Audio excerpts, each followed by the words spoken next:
ಎಲ್ರಿಗೂ ನಮಸ್ಕಾರ. ನೀವು ನೋಡ್ತಾ ಇದ್ದೀರಾ ಟಿವಿ ವಿಕ್ರಮ. ನಾನು ಮುಮ್ತಾಜ್ ಅಬ್ದುಲ್ ನೆಲ್ಲಡ್ಕ. ವೀಕ್ಷಕರೇ, ಸೋನಿಯಾ ಗಾಂಧಿ ಅವರು ಆಸ್ಪತ್ರೆಗೆ ದಾಖಲಾಗಿದ್ದಂತಹ ವಿಚಾರ ನಿಮಗೆಲ್ರಿಗೂ ಗೊತ್ತು. ಅಷ್ಟೆಲ್ಲ ನೋವು, ಅಷ್ಟೆಲ್ಲ ಸಂಕಟದಲ್ಲಿ ಇದ್ದರೂ ಕೂಡ ಪಾಪ ಸೋನಿಯಾ ಗಾಂಧಿ ತಮ್ಮ ಕರ್ತವ್ಯವನ್ನ ಮರಿಲಿಲ್ಲ ನೋಡಿ. ತಮ್ಮ ವಂಶ ಪಾರಂಪರ್ಯ ಕರ್ತವ್ಯವನ್ನ ಆ ಕಷ್ಟದ ಸಂದರ್ಭದಲ್ಲೂ ಕೂಡ ನಿರ್ವಹಿಸ್ತಾ ಇರುವಂತಹ ವಿಚಾರವನ್ನ ಕೇಳಿ ಕಣ್ಣು ತುಂಬಿ ಹೋದವು. ವಿಚಾರ ಏನಪ್ಪಾ ಅಂತ ಹೇಳಿದ್ರೆ, ಆಸ್ಪತ್ರೆಯಿಂದ ಸೋನಿಯಾ ಗಾಂಧಿ ಅವರು ಗಾಜಾ ಹಾಗೂ ಇರಾನ್ನ ಮುಸಲ್ಮಾನರಿಗಾಗಿ ಒಂದು ಲೇಖನವನ್ನ ಬರೆದಿದ್ದಾರಂತೆ. ಇಸ್ರೇಲ್ ಇರಾನ್ ಯುದ್ಧದಲ್ಲಿ ಮೋದಿಜಿ ಸರ್ಕಾರ ತಟಸ್ಥವಾಗಿದೆ ಅಂತ ಅದಕ್ಕೂ ಕೂಡ ಈ ಸೋನಿಯಾ ಅಲಿಯಾಸ್ ಆಂಟೋನಿಯೋ ಮೈನೋರು ಟೀಕಿಸ್ತಾ ಇದ್ದಾರಂತೆ. ವೀಕ್ಷಕರ, ಪಾಕಿಸ್ತಾನದಲ್ಲಿ ಹಿಂದೂಗಳ ಸಂಖ್ಯೆ 15% 1% ಇಳಿದಾಗ, ಬಾಂಗ್ಲಾದೇಶದಲ್ಲಿ ಹಿಂದೂಗಳ ಸಂಖ್ಯೆ 22% 7% ಇಳಿದಾಗ, ಕಾಶ್ಮೀರದಲ್ಲಿ ಹಿಂದೂಗಳ ಸಂಖ್ಯೆ 5% 0.1% ಇಳಿದಾಗ, ಯಾವಾಗಲಾದ್ರೂ ಈ ಗಾಂಧಿ ಕುಟುಂಬದ ಯಾರಾದ್ರೂ ಹಿಂದೂಗಳಿಗಾಗಿ ಒಂದು ಲೇಖನ, ಹಿಂದೂಗಳೇ ನಿಮ್ಮ ಜೊತೆಯಾಗಿ ನಾವು ಇದ್ದೀವಿ ಅಂತ ಒಂದು ಲೇಖನವನ್ನ ಬರೆಯೋದನ್ನ ನೀವು ಯಾವತ್ತಾದ್ರೂ ನೋಡಿದೀರಾ? ಇಲ್ಲ ಅಲ್ವಾ? ಅಲ್ಲ, ಈಗ ಒಂದಷ್ಟು ಮಂದಿ ಬರ್ತಾರೆ, ಇವಳಿಗೆ ಹಿಂದೂ ಮುಸ್ಲಿಂ ತರಲಿಲ್ಲ ಅಂದ್ರೆ ನಿದ್ದೆನೇ ಬರಲ್ಲ ಅಂತ ಅಂದ್ಕೊಳ್ಳಿ. ನನಗೆ ಇರೋ ಸತ್ಯವನ್ನ ಹೇಳದೆ ಅರ್ಧಂಬರ್ಧ ಹೇಳಿ ಕಾರ್ಯಕ್ರಮವನ್ನ ಮುಗಿಸಿದ್ರೆ ನಿದ್ರೆ ಬರಲ್ಲ. ಹಾಗಾಗಿ ಇರೋದನ್ನ ಹೇಳ್ತೀನಿ. ವೀಕ್ಷಕರು, ಇಲ್ಲಿ ಸೋನಿಯಾ ಗಾಂಧಿ ಗಾಜಾ ಬಗ್ಗೆ ಲೇಖನವನ್ನ ಬರೆಯೋದು ಕಾಂಗ್ರೆಸ್ನ ಈ ತಲತಲಾಂತರದಿಂದ ಬಳುವಳಿಯಾಗಿ ಬಂದಿರುವಂತಹ ಆ ಪ್ಯಾಲೆಸ್ತೀನ್ ಪರ ಚಿಂತನೆ, ತಮ್ಮ ವೋಟ್ ಬ್ಯಾಂಕ್ ರಾಜಕೀಯದ ಒಂದು ಭಾಗ ಅಷ್ಟೇ. ಯಾಕಂದ್ರೆ ಅವ್ರಿಗೆ ಚೆನ್ನಾಗಿ ಗೊತ್ತು, ನನ್ನ ಭಾರತದಲ್ಲಿ ಭಾರತವನ್ನ ಬೆಂಬಲಿಸೋರಿಗಿಂತ ಜಾಸ್ತಿ ಪಾಕ್ ಪರ, ಪ್ಯಾಲೆಸ್ತೀನ್ ಪರ ಒಲವು ಇರೋರೇ ಜಾಸ್ತಿ ಅಂತ. ವೀಕ್ಷಕರ, ಈ ಗಾಂಧಿ ಅಲ್ಲದ ಗಾಂಧಿ ಕುಟುಂಬ ಯಾವತ್ತಿದ್ರು ಪಾಕಿಸ್ತಾನ ಗೆಲ್ಲಬೇಕು, ಬಾಂಗ್ಲಾದೇಶ ಮತ್ತೆ ಎದ್ದು ನಿಲ್ಲಬೇಕು, ಭಾರತ ಪತನಗೊಳ್ಳಬೇಕು ಅಂತಾನೆ ಬಯಸೋದು. ಸುಮಾರು 75 ವರ್ಷಗಳ ಕಾಲ ನಮ್ಮ ದೇಶವನ್ನ ಆಳಿ ಇಡೀ ಸಿಸ್ಟಮ್ ಅನ್ನ ಆ ಮನಸ್ಥಿತಿಗೆ ಬದಲಾಯಿಸಿ, ಆ ಆಂಟಿ ಇಂಡಿಯಾ ಮನಸ್ಥಿತಿಯನ್ನ ಪೋಷಿಸಿ ಇವತ್ತು ಈ ಹಂತಕ್ಕೆ ತಂದು ನಿಲ್ಲಿಸಿದ್ದಾರೆ. ಸೋನಿಯಾ ಅವರನ್ನು ನಾನು ಕೇಳ್ತೀನಿ, ಪಶ್ಚಿಮ ಬಂಗಾಳದಲ್ಲಿ ಹಿಂದೂಗಳ ಮೇಲೆ ಆಕ್ರಮಣ ಆದಾಗ, ಬಾಂಗ್ಲಾದೇಶದಲ್ಲಿ ಹಿಂದೂಗಳ ಮೇಲೆ ಆಕ್ರಮಣ ಆದಾಗ ಹಿಂದೂಗಳ ಪರವಾಗಿ ಅಥವಾ ಭಾರತದ ಪರವಾಗಿ ಯಾವ ಲೇಖನವನ್ನ ಬರೆದ್ರಿ ಸೋನಿಯಾ ಅವರೇ? ಕಾಶ್ಮೀರದಲ್ಲಿ ಹಿಂದೂಗಳ ನರಮೇಧ ಆದಾಗ ಹಿಂದೂಗಳ ಪರವಾಗಿ ಯಾವ ಲೇಖನವನ್ನ ಬರೆದ್ರಿ ಸೋನಿಯಾ ಅವರೇ? ದೇವಾಲಯಗಳನ್ನ ಹೊಡೆದು ಹಾಕಿದಾಗ ಯಾವ ಲೇಖನವನ್ನ ಬರೆದ್ರಿ ಸೋನಿಯಾ ಅವರೇ? ಭಾರತದಾದ್ಯಂತ ಸಾಮೂಹಿಕ ಮತಾಂತರ ನಡೀತಾ ಇರುವಂತಹ ಸಂದರ್ಭದಲ್ಲಿ ಯಾವ ಲೇಖನವನ್ನ ಬರೆದ್ರಿ ಸೋನಿಯಾ ಅವರೇ? ದೇಶದ ಮೇಲೆ ಭಯೋತ್ಪಾದಕ ದಾಳಿ ಆದಾಗ ಭಾರತದ ಪರವಾಗಿ, ನನ್ನ ದೇಶದ ಪರವಾಗಿ ಯಾವ ಲೇಖನವನ್ನ ಬರೆದ್ರಿ ಸೋನಿಯಾ ಅವರೇ? ಪೆಹಲ್ಗಾಮ್ನಲ್ಲಿ ಭಾರತೀಯರನ್ನ ಕೊಂದಾಗ ಯಾವ ಲೇಖನವನ್ನ ಬರೆದ್ರಿ ನನ್ನ ದೇಶದ ಪರವಾಗಿ? ಅವರ ಪರವಾಗಿ ಏನು ಬರೆದ್ರಿ? ಅವರಿಗಾಗಿ ಒಂದು ಪದ ಆದ್ರೂ ಬಂತ ಬಾಯಿಂದ? ಆಪರೇಷನ್ ಸಿಂಧೂರ್ ಆದಾಗ ಇಡೀ ದೇಶ ಪ್ರತೀಕಾರದ ಖುಷಿಯಲ್ಲಿತ್ತು. ಆದ್ರೆ ಕಾಂಗ್ರೆಸ್ ಸಾವಿನ ಮನೆಗೆ ಬಂದ ಹಾಗೆ ಶೋಕಾಚರಣೆಯನ್ನ ಮಾಡ್ತಾ ಇತ್ತು. ಬಿಳಿ ವಸ್ತ್ರವನ್ನ ಧರಿಸಿ ಬಂದು ಮಾತಾಡಿದ್ರು. ಆ ಮೂಲಕ ಇಂಡೈರೆಕ್ಟ್ ಆಗಿ, ಡಿಯರ್ ಪಾಕಿಸ್ತಾನ, ನಿಮ್ಮ ನೋವು ನಮಗೆ ಅರ್ಥ ಆಗುತ್ತೆ, ನಿಮ್ಮ ಜೊತೆಯಾಗಿ ನಾವ್ ಯಾವತ್ತೂ ಇರ್ತೀವಿ ಅನ್ನುವಂತಹ ಭರವಸೆಯನ್ನ ಕೊಡ್ತಾರೆ. ಯಾಕೆ? ಪಾಕಿಸ್ತಾನದ ವಿರುದ್ಧ ಯಾವ ಲೇಖನವನ್ನ ಕೂಡ ಬರೀಲಿಲ್ಲ ಸೋನಿಯಾ ಅವರೇ. ರಾಹುಲ್ ಗಾಂಧಿ ಭಾರತ ಎಷ್ಟು ಏರ್ಕ್ರಾಫ್ಟ್ ಅನ್ನ ಕಳ್ಕೊಳ್ತು ಅನ್ನುವಂತಹ ಮಾತನ್ನ ಕೇಳ್ತಾರೆ. ಭಾರತವನ್ನೇ ಅನುಮಾನಿಸ್ತಾರೆ. ವಿದೇಶಾಂಗ ಸಚಿವ ಎಸ್ ಜೈಶಂಕರ್ ಅವರಿಗೆ ಪ್ರಶ್ನೆಗಳನ್ನ ಕೇಳ್ತಾರೆ, ಅವರನ್ನ ಅವಮಾನ ಮಾಡ್ತಾರೆ. ಅವತ್ತು ಇದೇ ಸೋನಿಯಾ ಗಾಂಧಿ ಅಲ್ಲದ ಗಾಂಧಿ ಅವರಿಗೆ ಮಾತೇ ಬರಲಿಲ್ಲ. ಅವತ್ತು ಭಾರತದ ಪರವಾಗಿ ಯಾವ ಲೇಖನವನ್ನ ಬರೆದ್ರಿ ಸೋನಿಯಾ ಅವರೇ? ಬರಲಿಲ್ಲ ಅಲ್ವಾ? ಆದ್ರೆ ಯಾವುದೋ ಒಂದು ಜಿಹಾದಿ ಜಾಲವನ್ನ ಜಸ್ಟ್ ಮುಟ್ಟಿದ ತಕ್ಷಣ ಕಾಂಗ್ರೆಸ್ ಎದ್ದು ಬರುತ್ತೆ, ಗಾಂಧಿ ಅಲ್ಲದ ಗಾಂಧಿ ಕುಟುಂಬ ಎದ್ದು ಬರುತ್ತೆ. ಸೋರೋಸ್ ಫಂಡೆಡ್ ಮಾಧ್ಯಮಗಳು ಆಕ್ಟಿವ್ ಆಗಿ ಬಿಡುತ್ತವೆ, ಪ್ರೊಪಗ್ಯಾಂಡಾ ಟೀಮ್ ಆಕ್ಟಿವ್ ಆಗತ್ತೆ. ಅಲ್ಲ, ಎಷ್ಟೇ ಆದ್ರೂ ಮಧ್ಯರಾತ್ರಿಯಲ್ಲಿ ಭಯೋತ್ಪಾದಕರಿಗೋಸ್ಕರ ನ್ಯಾಯಾಲಯದ ಬಾಗಿಲು ಬೇಕಾದ್ರೂ ತೆರೆಸೋರಲ್ವೇ ಈ ಗಾಂಧಿ ಅಲ್ಲದ ಗಾಂಧಿ ಕುಟುಂಬ. ಇದು ಸುಮ್ಮನೆ ಏನೋ ಹೇಳ್ಬೇಕಲ್ವಾ ಅಂತ ಹೇಳ್ತಾ ಇರುವಂಥದ್ದು ಖಂಡಿತವಾಗ್ಲೂ ಅಲ್ಲ. ಇಷ್ಟು ವರ್ಷಗಳಿಂದ ವೋಟ್ ಬ್ಯಾಂಕ್ ರಾಜಕೀಯಕ್ಕೆ, ನನ್ನ ದೇಶವನ್ನ ಬಲಿ ಕೊಟ್ಟಿರೋದಕ್ಕೆ ಸಾಕ್ಷಿಗಳು ಇರೋದಕ್ಕೆ ಹೇಳ್ತಾ ಇರುವಂಥದ್ದು.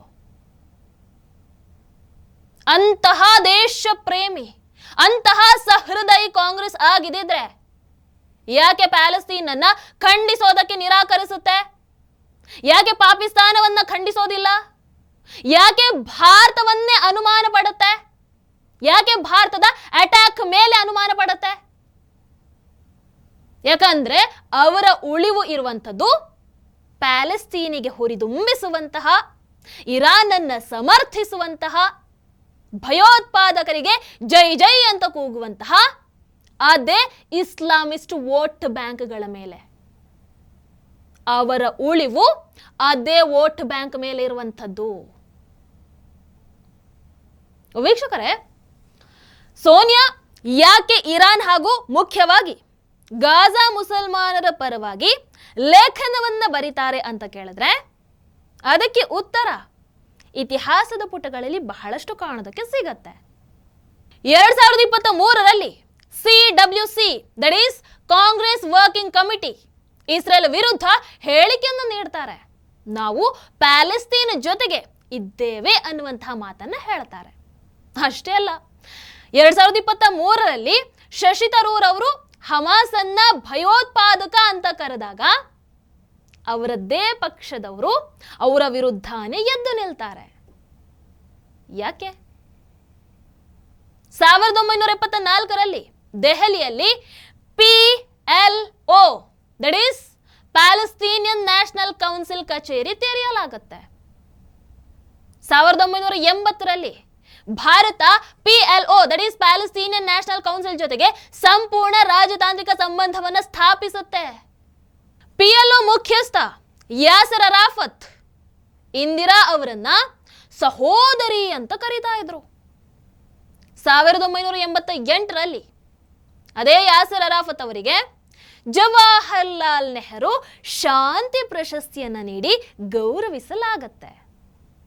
ಅಂದ್ರೆ ಆ ಸಮಯದಲ್ಲೇ ಈ ಕಾಂಗ್ರೆಸ್ ಪ್ಯಾಲೆಸ್ತೀನಿಯನ್ ನಾಯಕನನ್ನ ಅಷ್ಟೆಲ್ಲ ಬೆಂಬಲಿಸುವ ಮೂಲಕ ಮುಸ್ಲಿಂ ಸಮುದಾಯದ ಭಾವನೆಗಳನ್ನ, ವೋಟ್ ಬ್ಯಾಂಕ್ ಅನ್ನ ಸೆಳೆಯೋದ್ರಲ್ಲಿ ಅವತ್ತೇ ಯಶಸ್ವಿಯಾಗಿತ್ತು.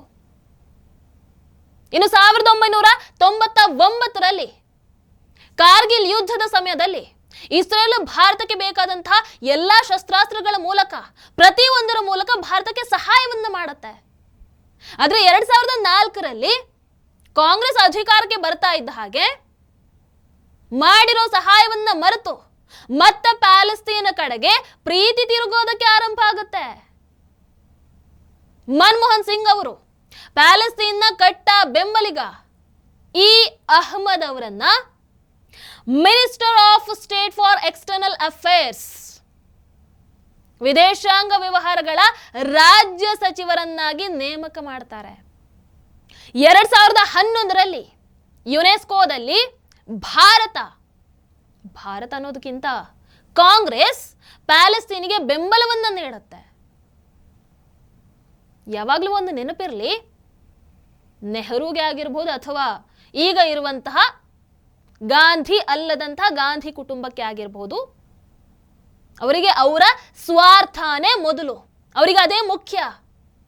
ಆ ನಂತರ ಬೇಕಾದ್ರೆ ಯಾರಾದ್ರೂ ಅಥವಾ ಏನಾದ್ರೂ ಬರಬಹುದು ಏನೋ.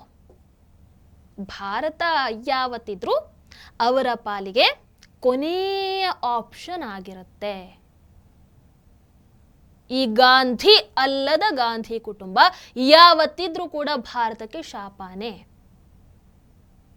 ಹೌದೋ ಅಲ್ವೋ?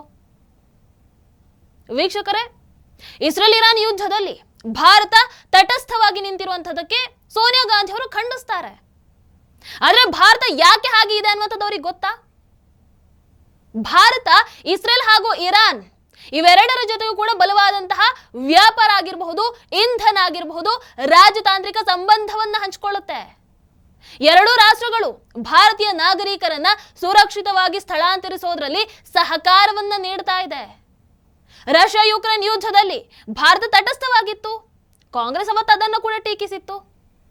ಆದ್ರೆ ಆಮೇಲೆ ನಮಗೆ ಅಗ್ಗದ ತೈಲ ಸಿಗುತ್ತೆ, ರಾಷ್ಟ್ರೀಯ ಹಿತಾಸಕ್ತಿಗಳನ್ನ ಕಾಪಾಡ್ಕೊಂಡ್ವಿ ನಾವು. ರಷ್ಯಾ ಹಾಗೂ ಯುಕ್ರೇನ್ ಎರಡರ ಜೊತೆಗೂ ಕೂಡ ಸಂಬಂಧವನ್ನು ಬಲಪಡಿಸಿಕೊಂಡ್ವಿ.